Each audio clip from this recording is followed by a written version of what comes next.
The former vice presidential candidate is giving a major Republican convention a miss this week, usually seen as a must-do for White House hopefuls. Rosalind Jordan has more. The governor of Alaska and the next vice president of the United States, Sarah Palin. From the moment she stepped on the American political stage in 2008, Sarah Palin has been as much celebrity as politician. Books, reality shows, lucrative speech making, and a starring role in the conservative Tea Party movement.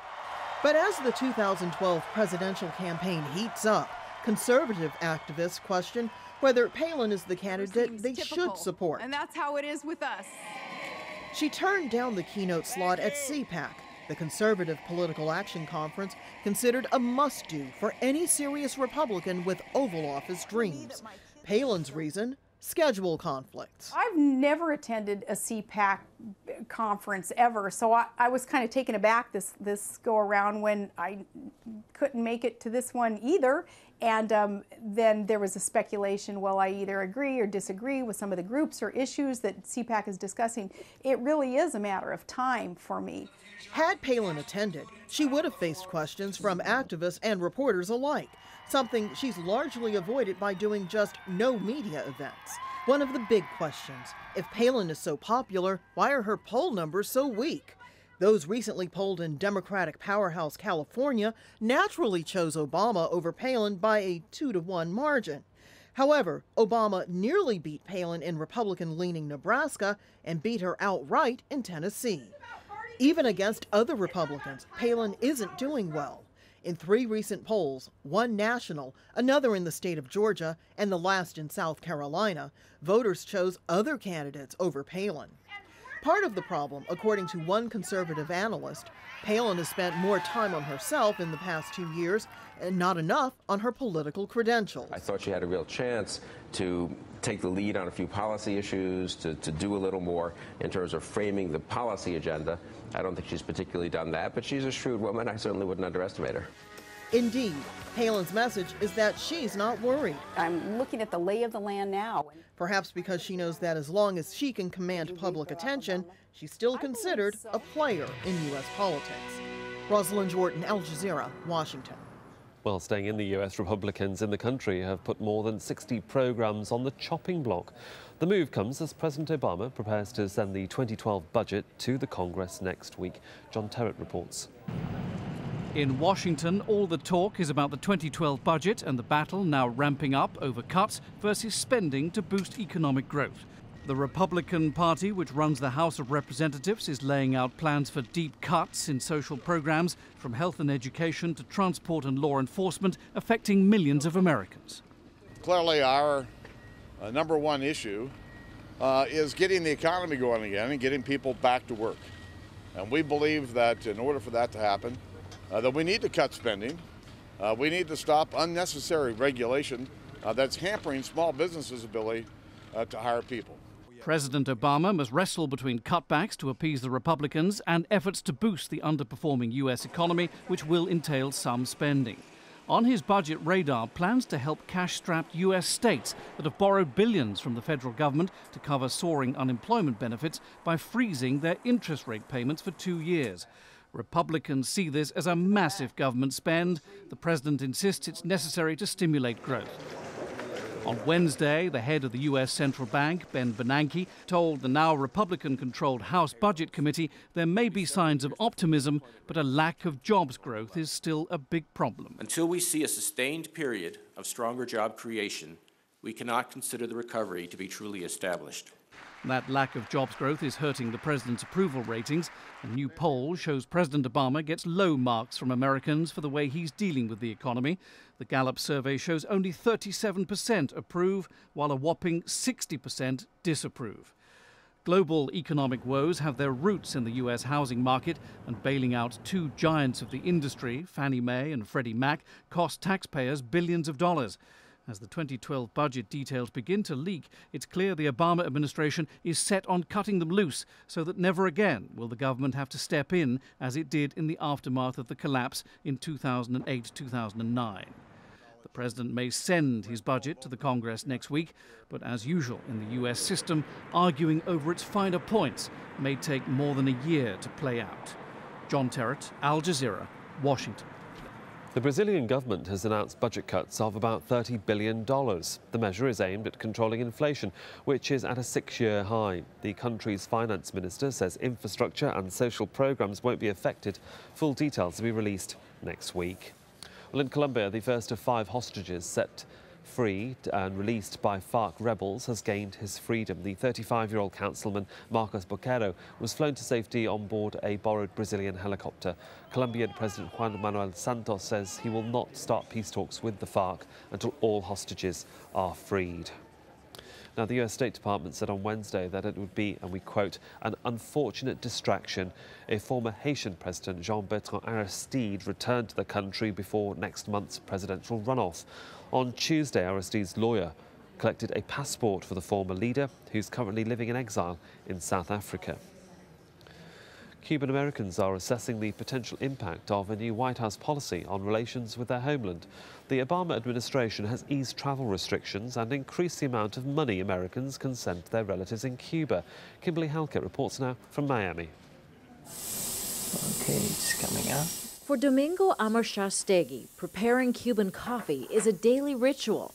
But he says it's bittersweet, much like his memories of living in Cuba under the United States economic embargo.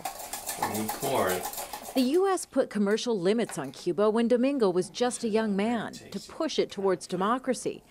After 50 years of waiting, Domingo says President Obama's recent relaxing of some restrictions is just a rehashing of a Clinton White House policy.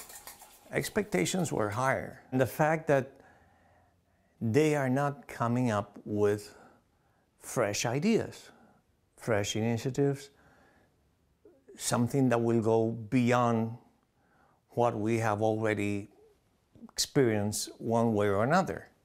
Admittedly, this easing of restrictions is not a dramatic shift in White House policy towards Cuba.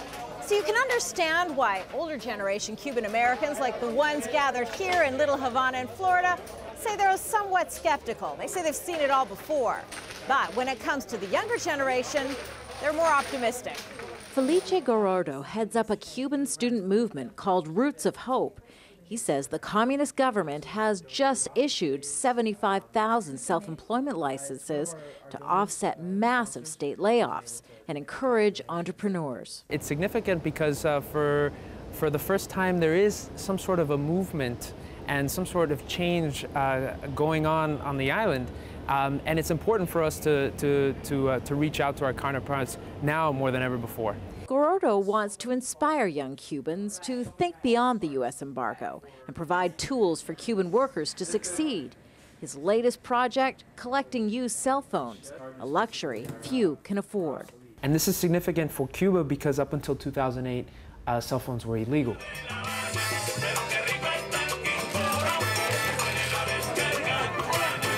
But many of the older Cubans are tired of what they call political game playing with their beloved island nation. What they want isn't a reworking of an old U.S. policy, but instead an entirely new one for Cuba teetering on the fringes of change. Kimberly Halkett, Al Jazeera, Miami. Well, on Wednesday, the Mexican army celebrated what they say was the rescue of dozens of migrants held hostage by drug traffickers. But it turns out all was not what it seemed. A PR stunt or an honest mistake? From Mexico City, Frank Contreras reports. A potential political embarrassment for Mexico. On Tuesday, Mexico's army triumphantly announced it had released 47 immigrant men, the majority Guatemalan. In a news release, the army said the men were being held against their will in a safe house allegedly belonging to drug traffickers. But hours later, in an unusual move, a spokeswoman for the Guatemalan Foreign Ministry told reporters that the migrants apparently were not kidnapped.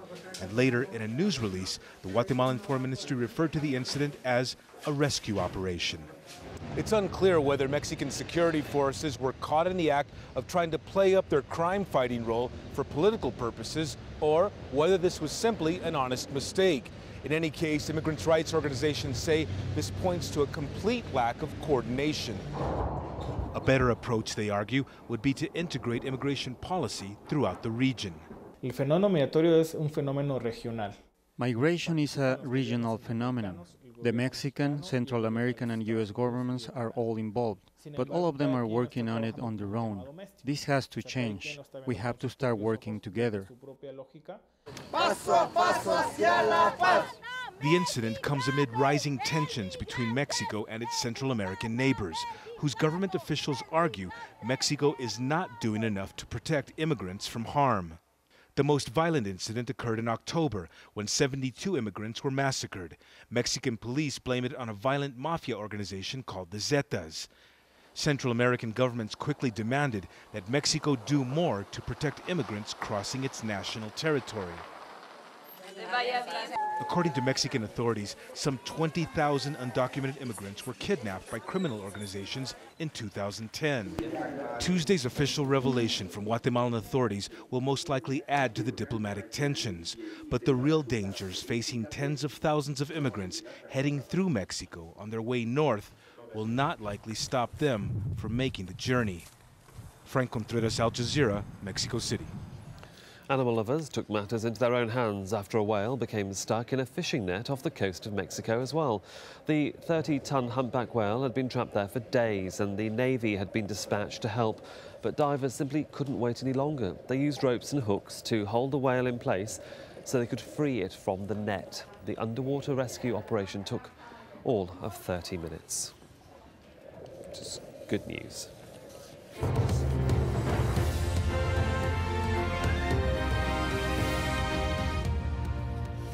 This is Al Jazeera, and these are the stories making the headlines. At least 26 people have been killed and another 18 wounded in a suicide bombing in northwest Pakistan. The attacker, who was wearing a school uniform, struck inside a military base in the Murdan region early on Thursday. Many of the dead are soldiers.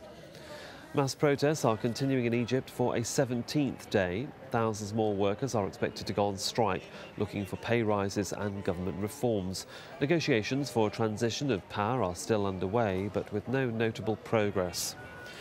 As well as Liberation Square, hundreds of pro-democracy demonstrators are camped outside Parliament. Gatherings outside parliamentary buildings are usually banned in Egypt, but the army is allowing people to have access. And the newly